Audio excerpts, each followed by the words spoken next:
अगर मारना है तो अपने क्रोध को मारो, अगर मारना है तो अपनी लिप्सा को मारो, अगर मारना है तो अपनी कमजोरी और खामियों को मारो।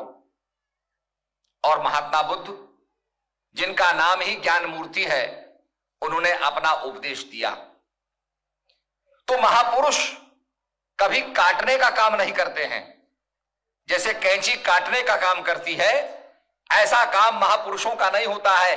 महापुरुषों का काम सुई का काम होता है। सुई जो होती है वो फटे हुए को जोड़ देती है, टूटे हुए को जोड़ देती है।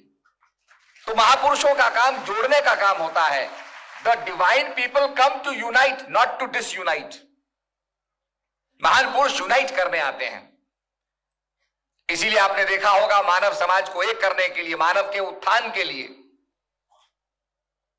और जब हम अध्यात्म के अंदर जाते हैं तो सारे भेद खत्म हो जाते हैं। ये भेद तब तक है जब तक हमने वास्तविकता को नहीं देखा। हमारे देश के अंदर अध्यात्म की चर्चा हुई, स्पिरिचुअलिटी की चर्चा हुई। एक तरफ अर्जुन, जिसने देवी देवताओं की पूजा की थी, शास्त्रों का पठन पाठन किया था, भगवान शंकर को प्रसन्न करके जिसने गांडीव प्राप्त कर लिया था, इंद्र को प्रसन्न करके बड़े अस्त्र शस्त्र प्राप्त कर लिए थे। जब युद्ध के मैदान में जाता है तो कायरता को प्राप्त हो जाता है। ही बिकम्स डिस्पोंडेंट और रोमांचित होकर के कहने लगा, मैं युद्ध नहीं करूंगा, बैठ गया पीछे। भगवान ने उसको समझाना चाहा। अर्जुन भी ईश्वर में विश्वास करता था, he used to believe in God, आस्तिक था। अर्जुन भी यज्ञोपवीत धारण करता था।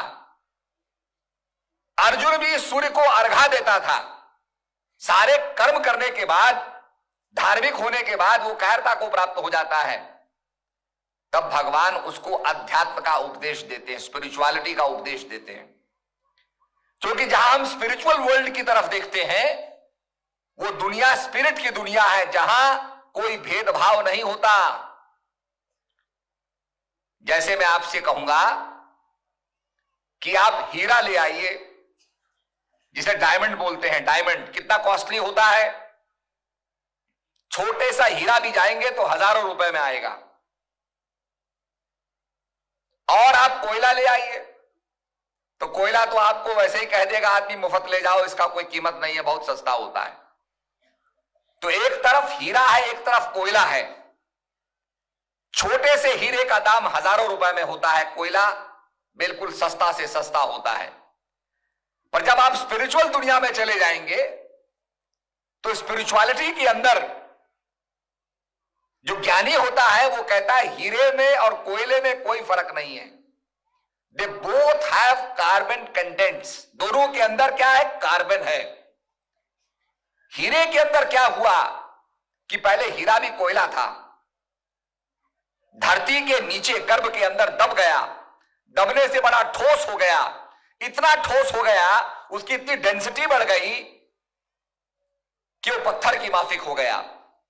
जब उसको तराशा जाता है, कटिंग की जाती है तो चमकने लगता है, ट्रांसपेरेंट हो जाता है। गर्मी को और दबाव को लेकर के हीरा जो है चमकने लगता है। इधर कोयला जो होता है वो जला हुआ राख होता है।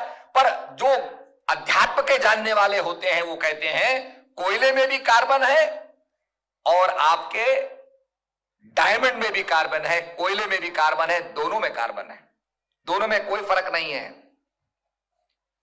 तो जब हम अध्यात्म की दुनिया में आते हैं तो आज धर्मों के बनाए बनाए जो ये आपने देखा होगा कि ये इस धर्म का है, ये इस धर्म का है, ये इसको मार रहा है, ये इससे लड़ रहा है, ये सब समाप्त हो जाते हैं। क्योंकि हम जान जाते हैं कि जो शक्ति राम में थी वही शक्ति कृष्ण में थी, वही शक्ति महात्मा बुद्ध में थी, वही शक्ति ईसा मसीह में थी, वही शक्ति भगवान शंकर में थी। इसलिए जब आप स्पिरिचुअलिटी की गहराई में जाएंगे तो यही समझाने का प्रयास किया जाता है